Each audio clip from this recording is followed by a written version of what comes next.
into the mouth.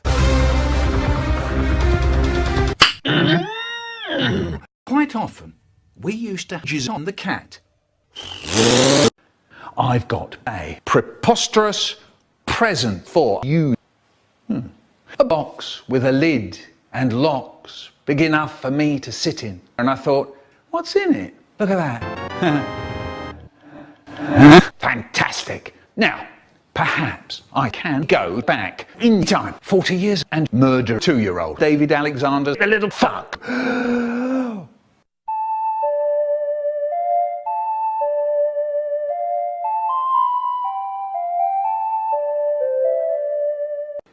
Right class, I'm king.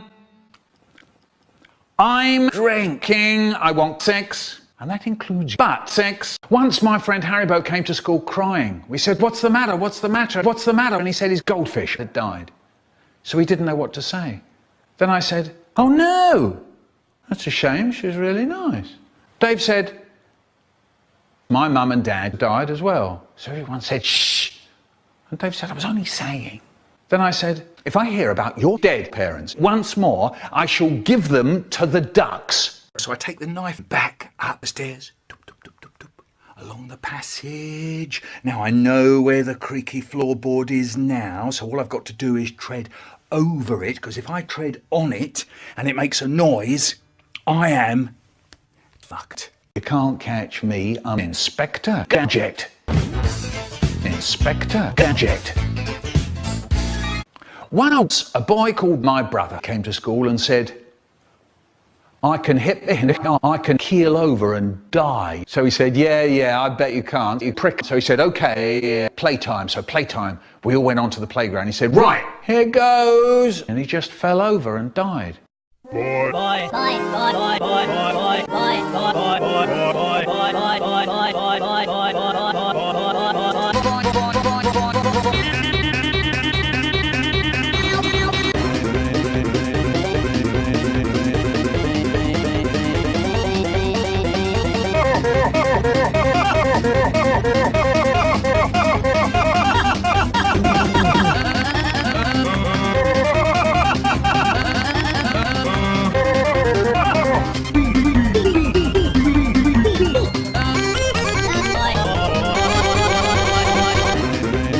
That's enough. Okay.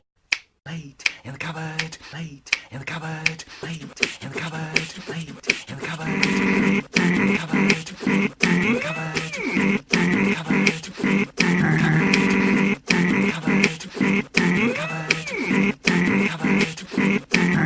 When I was 65, I had really big trouble in the bathroom. All I had for breakfast was a huge hamburger, but not long after, I ran and I'd sit down on my toilet to take a bump.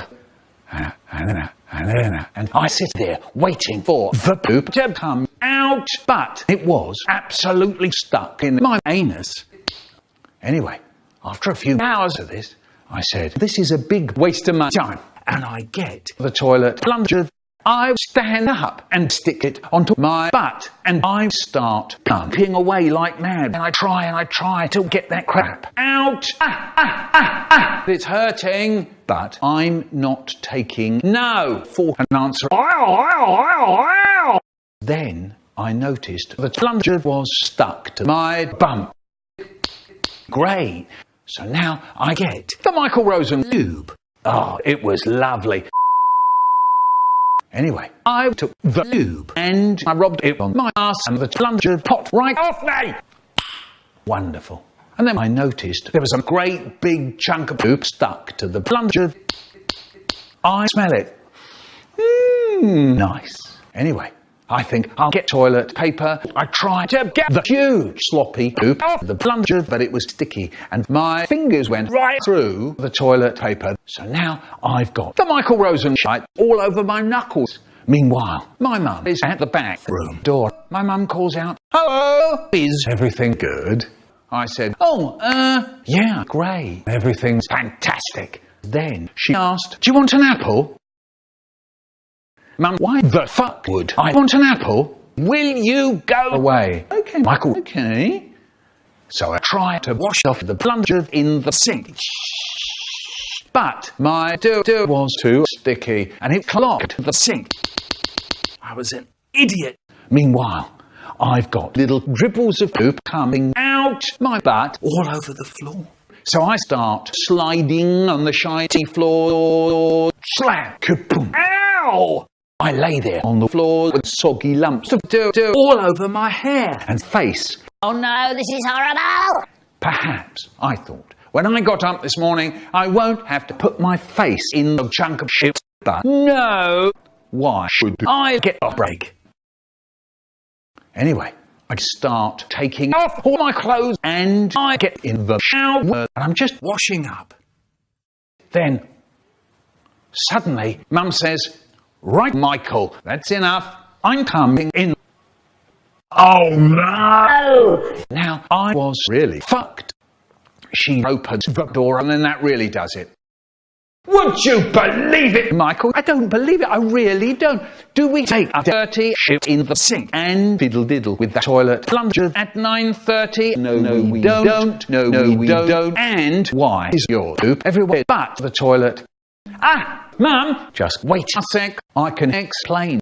I was not fiddle-diddling anything. Mum says, you can't fool me. Why do you have lube? Shit. I've never felt quite so horrible in all my life. So that was that. I never saw Mum again.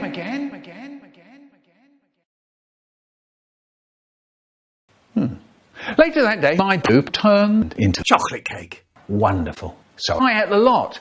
And I had loads to eat. Hey, Mr. Random Cool Guy, where do you think I should go? Okay. Here we go again. Lift the jug and fill my mouth with that thick, sweet juice. Nice. Lift the jug and drink a bit. Oh, this is good. This is really good. And then suddenly I noticed the window. There's a way in. Nice. When I was 5, I was in a band playing sex games. My favourite was rape. This is how we played rape. Get off me! No! My hands are sticky. Tea time. It's tea time. And we're sitting at the windmill. And my dad wants a chunk of plasticine in his butt.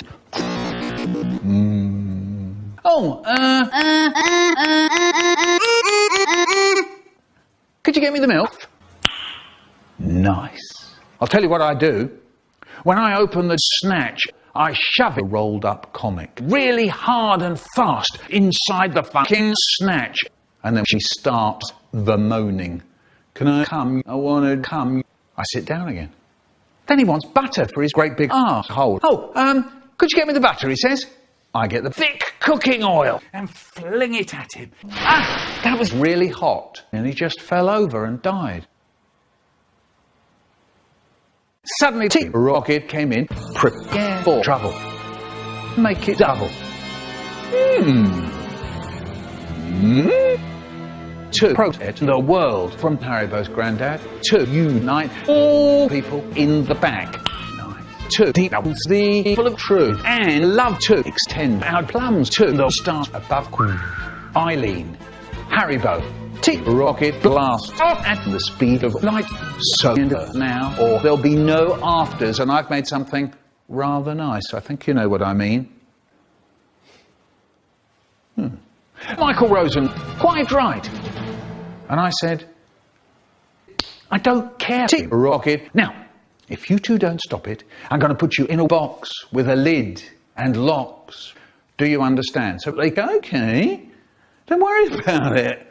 And everything was lovely once again. Wonderful. And then I had sex with a tomato.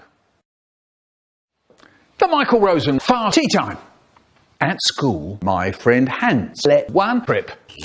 And it was horrible.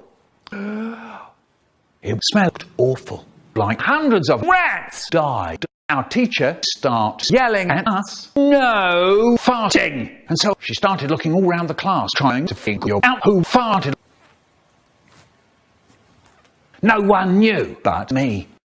I put my face behind my face. I robbed my tick, I robbed my tick, I robbed my tick. Not long after, it was very hard. The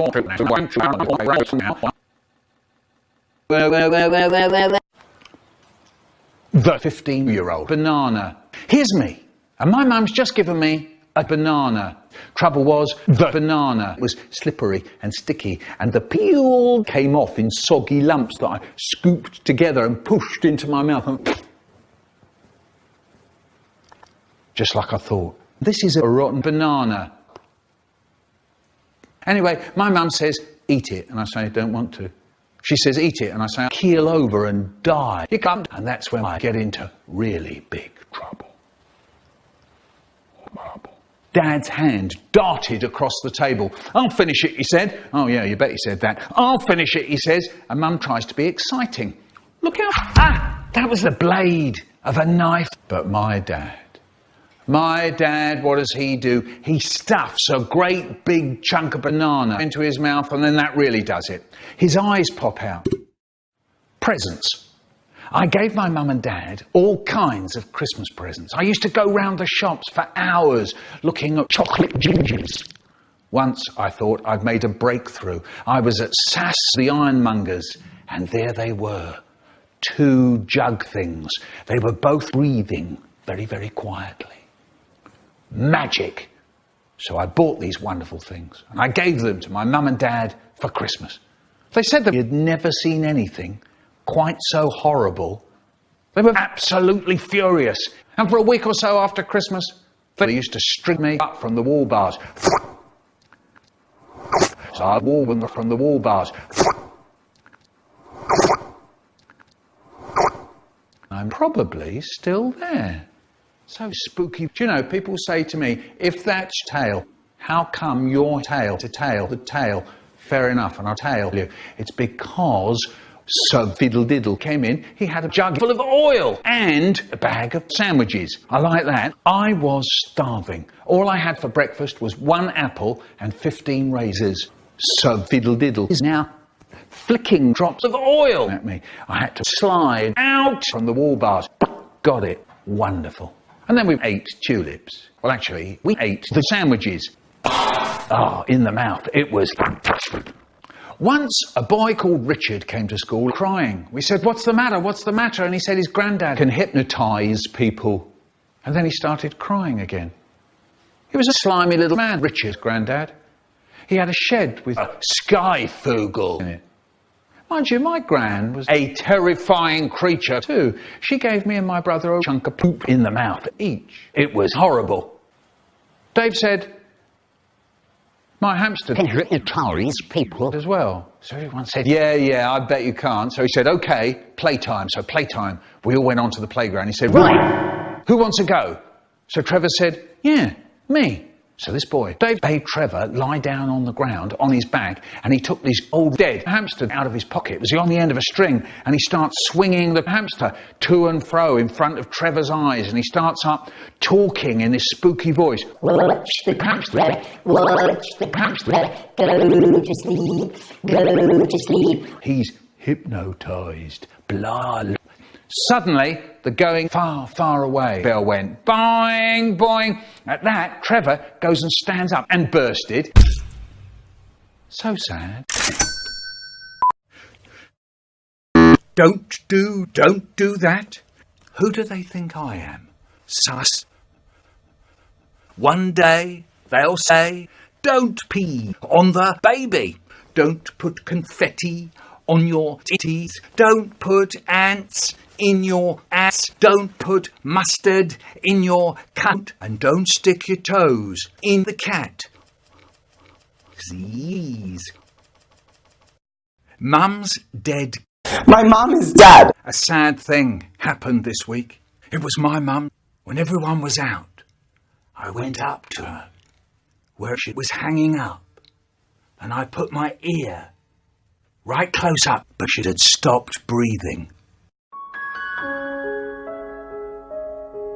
I don't think Mum has noticed yet, and I don't know how to break the news to her. If I go up to her and say, Mum, you're dead, I think she'd be upset. I was 7. There was a gopher in the paper. So I'm sitting there and I'm thinking of this book I read at school about Michael Rosen, who gets thrown out and goes from house to house asking for somewhere to be knocked up. So I think, I could write a story like that.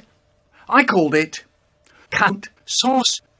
I sent it in and I won the competition and it was printed in the paper. Cunt Sauce by Michael Rosen, age 7 3/4. My mum and dad pleased me.